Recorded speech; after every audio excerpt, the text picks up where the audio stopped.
Hello दोस्तों, स्वागत है आपका मेरे YouTube channel the inner voice पर। मैं हूं आपका दोस्त विशाल। आज हम प्रेम के एक ऐसे आयाम को छूने वाले हैं जिसे न देखा जा सकता है न छुआ जा सकता है, पर फिर भी वो आपकी आत्मा को जगा देता है। ये कोई साधारण प्रेम नहीं, ये तो वो अलौकिक लगन है जो हर भौतिक बंधन से परे है। आप देख रहे हैं कबीर वाणी विद ओशोज विजडम का भाग 8, प्रीति लागी तुम नाम की। कबीर कहते हैं, प्रीति लागी तुम नाम की, पल बिसरे नाही। मतलब मैंने अभी सिर्फ तुम्हारा नाम ही सुना है, तुम्हारा रूप नहीं देखा, फिर भी मेरे मन में ऐसी गहरी लगन लग गई है कि अब कुछ और याद ही नहीं रहता, कुछ और सूझता ही नहीं। ये वो प्रेम है जो देखे बिना, छुए बिना, पहचान के पार सिर्फ महसूस होकर भी भीतर जलता रहता है। इस सीरीज़ में हम कबीर के उन अद्भुत शब्दों को टटोलेंगे और ओशो की बेमिसाल व्याख्या से समझेंगे जो कहत कबीर दीवाना में दर्ज है। मेरा मकसद है इन गूढ़ बातों को इतना आसान बनाना कि हम सब मिलकर सोच सकें। ये बातें आज की भाग-दौड़ भरी जिंदगी में हमारे लिए क्या मायने रखती हैं, कैसे एक आम इंसान भी कबीर के इस दर्शन को अपनी रोजमर्रा की जिंदगी में उतारकर सच्ची शांति और अनूठा प्रेम पा सकता है। तो चलिए शुरू करते हैं ये आत्म प्रेम और दिव्यता के मिलन का खूबसूरत सफर, कबीर और ओशो के संग। आपने किसी को बिना देखे, बिना मिले, सिर्फ उसकी कहानी सुनकर प्यार में पड़ते सुना है? शायद नहीं। लेकिन कबीर यहाँ एक गहरे प्रेम की बात करते हैं।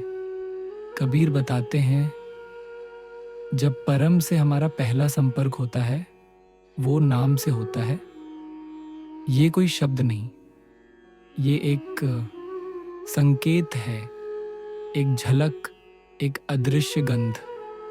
ये कोई आवाज़ नहीं जो कानों से सुनी जाए, ये एक कंपन है जो सीधा हमारी आत्मा को छू जाता है।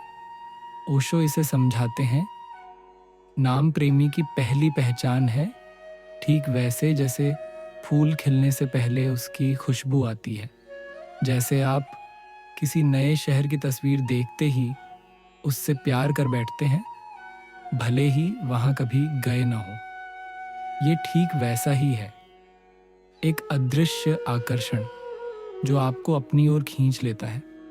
क्या आपने कभी किसी अनजाने एहसास से खिंचाव महसूस किया है?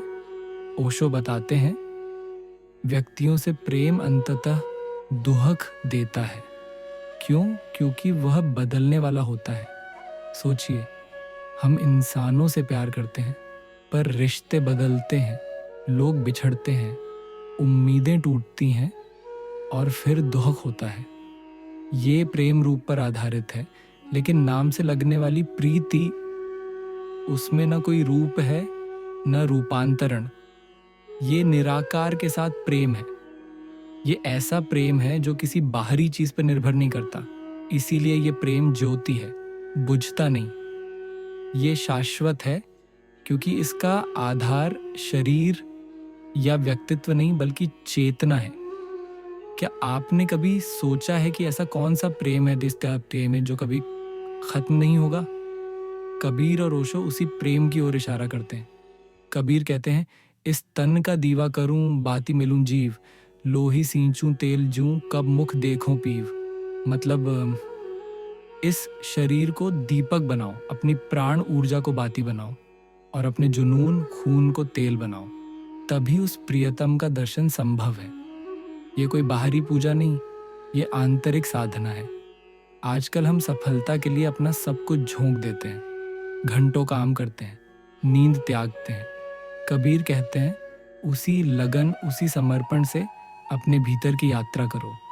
अपने शरीर को, अपने जीवन को, अपने हर प्रयास को उस परम प्रेम को पाने का जरिया बनाओ, तभी वो दर्शन मिलेगा। कबीर कहते हैं, सब रग सिंह रबाब बन तब रह बजावे नित। जब प्रेम गहरा होता है तो शरीर ही एक वीणा बन जाता है। आपकी हर नस हर रेशा एक ही गीत गाने लगता है, प्रेम का, नाम का, स्मरण का। ये कोई बाहरी भजन नहीं, ये आपके रोम रोम से फूटता हुआ अस्तित्व का संगीत है। ओशो कहते हैं, ये स्मरण अब झप नहीं है, ये तो अब श्वास बन चुका है। जैसे आपको सांस लेने के लिए सोचना नहीं पड़ता, वैसे ही उस नाम का स्मरण आपके भीतर प्राकृतिक रूप से बहने लगता है। क्या आपने कभी संगीत में इतना खोया है कि आप खुद ही धुन बन गए हों? ये ठीक वैसा ही अनुभव है। जब तक भीतर वो अग्नि नहीं उठती, वो गहरी प्यास नहीं जागती, तब तक ये नाम सिर्फ शब्द बना रहता है, बेजान। ओशो कहते हैं, तुम तब तक उस रस को नहीं जान सकते जब तक तुमने प्रेम का भूख और प्रेम का नरक दोनों न देखा हो। यहाँ नरक का मतलब है प्रेम की तड़प, उसके बिना अधूरेपन का गहरा अनुभव। जैसे बिना तीव्र प्यास के पानी का असली स्वाद नहीं पता चलता। क्या आप उस परम प्रेम के लिए इतनी प्यास महसूस करते हैं? अगर हाँ, तो आप सही रास्ते पर हैं। नाम की प्रीति जब भीतर बैठ जाती है तो आपकी पुरानी रुचियां जो आपको बाहरी चीज़ों में बांधे रखती थीं, धीरे धीरे मिटने लगती हैं। कबीर कहते हैं, अब ना रस खाने का रहा, ना वस्त्र का, ना रूप का, अब एक ही रस बचा, नाम का। इसका मतलब ये नहीं कि आप खाना पीना छोड़ दें, बल्कि आपकी आसक्ति कम हो जाती है। आप चीज़ों का इस्तेमाल करते हैं पर उनमें उलझते नहीं। जैसे एक बार आपको हीरे की पहचान हो जाए तो पत्थरों में आपकी रुचि नहीं रहती। जब ये नाम की प्रीति भीतर जग जाती है तो आपको बाहर किसी चीज़ की ज़रूरत नहीं रहती। अब कोई तीर्थ नहीं चाहिए, अब कोई मूर्ति नहीं चाहिए। कबीर कहते हैं, अब वो नाम ही है मेरा मंदिर, अब वो स्मरण ही मेरी पूजा। आपका अपना अस्तित्व ही आपका सबसे पवित्र स्थान बन जाता है। आप जहाँ भी हैं, जो भी कर रहे हैं, वही आपकी साधना है। जैसे एक भक्त को मंदिर जाने की ज़रूरत नहीं, उसका दिल ही मंदिर बन जाता है। कबीर इस अवस्था को प्रेमी के पहले कदम की तरह बताते हैं। अब तक सिर्फ नाम सुना है, पर वही नाम इतना मीठा है कि ओशो कहते हैं, अब जीवन की प्रतीक्षा बदल गई है।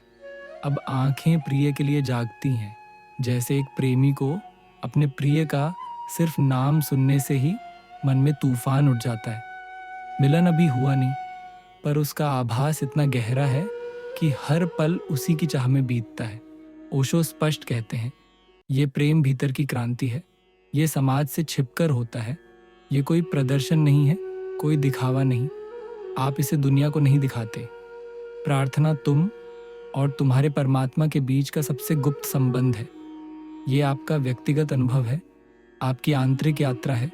ये भीड़ में नहीं, अकेले में गहरा होता है। क्या आप भी उस गहरे अनन्य संबंध को महसूस करने को तैयार हैं?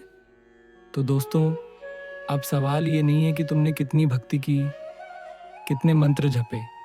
सवाल ये है, क्या तुम्हारे भीतर प्रेम की वो अग्नि उठी है?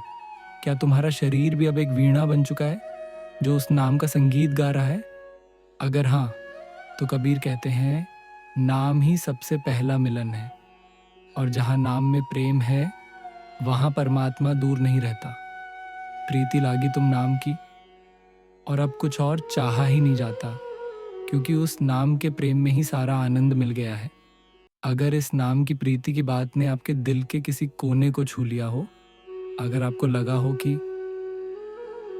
मैं भी उस प्रेम की दिशा में बढ़ रहा हूँ, तो मुबारक हो, आपकी ये यात्रा अब शुरू हो चुकी है।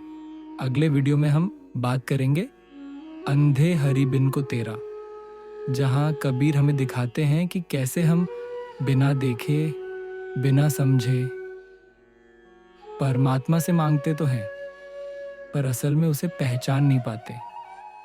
ये आपको सोचने पर मजबूर करेगा। इस श्रृंखला को आगे देखने के लिए चैनल को ज़रूर सब्सक्राइब कीजिए और बेल आइकन दबाइए ताकि ज्ञान का कोई भी अध्याय